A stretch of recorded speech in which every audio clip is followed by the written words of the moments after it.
Your friend or family member has come out as trans. You support them because you're awesome like that, but then one day you're talking about something that person did in the past, and your brain goes haywire for a minute. What name should you use? What pronouns?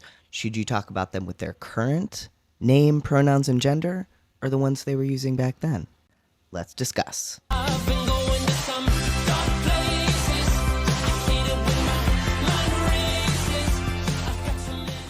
Let me preface this by saying, just like any other group of people, all trans people are different. So the best thing to do in situations like this is pretty much always ask the person in question what they prefer.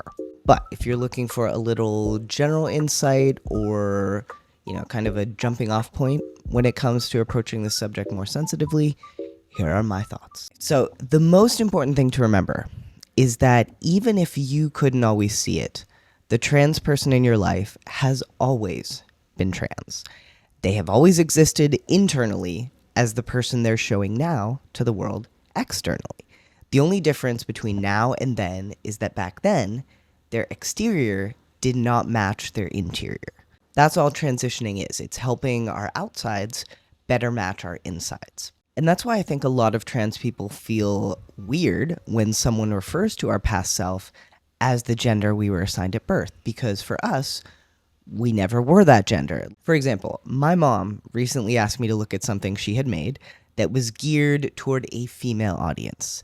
And she said, "I know you're not female anymore, but what do you think?" And for me, that was very weird to hear because I never actually was female. Like, I was viewed as one, I was treated like one, I was raised like one, but inside, I was always the person I am now, even when I didn't fully realize it. And I think that's important to remember as you talk to your trans friends and family members or anyone from the trans or non-binary community.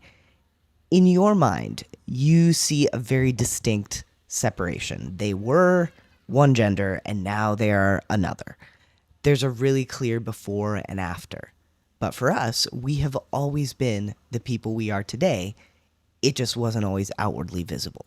Now, let's talk about dead names. And a dead name, for anyone who is not familiar, is the name a trans person was given at birth and the one that's often associated with a gender they don't feel connected to. You can also call it a birth name, but we use the phrase dead name for a very good reason, and that is to signal to others that that name is no longer in use, it is dead, and that using it can hurt us. And this is something that I think a lot of people who are not trans struggle with. How can a name hurt you? How can a pronoun hurt you? The reasons are different for different people, but I think at its heart, it's that every instance of dead naming or misgendering is a reminder for trans people that the people in our lives are not seeing who we really are. We have told them who we are, and we've done everything we can to align our exteriors with how we feel inside, though obviously that's not necessary to be trans. You can be trans without doing anything to your outside. But yeah, if they continue to use the wrong name and pronouns for us, the message that sends is that they don't see us, they don't believe us, and maybe they don't even respect us. And that is a terrible thing to feel, especially when it's someone you really care about. So yeah, using the right name and pronouns for someone is very important. But no matter how supportive you are, there are still probably going to be times when you mess up and accidentally call someone by their old name or old pronouns just because they're the ones that you're used to using. So if that happens, don't make a big deal about it, apologize, correct the mistake, and then move on.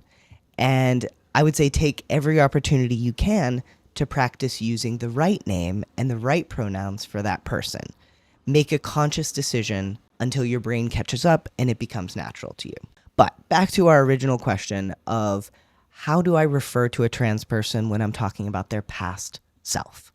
So again, I would recommend asking the person how they feel, but in general, I think many of us are in agreement that it feels best and most affirming when people talk about our past selves with our current name and current pronouns.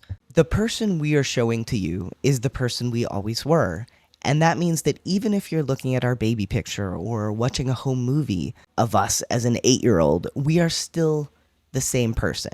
If your trans friend uses he, him pronouns, use those same pronouns to talk about his past self.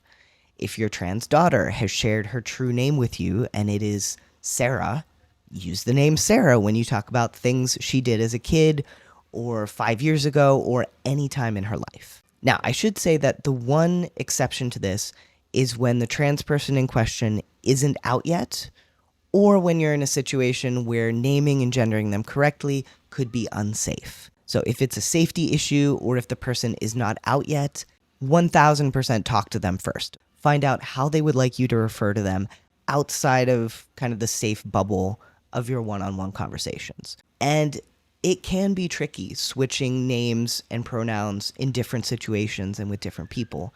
But if your primary goal is supporting your friend or family member and making sure they feel safe and comfortable as they work on the process of living the life that feels right to them, I promise you will not regret putting in the effort. And again, if you mess up, apologize, correct, move on, and practice on your own time. Okay, well, those are my general thoughts on the subject. Feel free to share your own in the comments and let me know what you think about this style of video in general. I've been wanting to do some more educational content, especially, given everything these days. So I hope at least someone out there found this helpful. And if you have any other trans or queer related topics you'd like me to talk about, drop a comment, let me know. And thank you to Sally for bringing up this topic in the first place. I thought it would be a good thing to do a video on, so here we are. Okay, huge thanks as always to our patrons who are amazing, wonderful, spectacular, and fantastic. And a special shout out to our Nick Nelson members, Kim Engel, Kent Smither, Paul Z, Courtney McAlexander, Tanya, and Angela Mondragon. Okay, that's going to do it for today. Have a wonderful rest of your day or night or whatever time of day it may happen to be. I'll see you next time. Okay? Bye.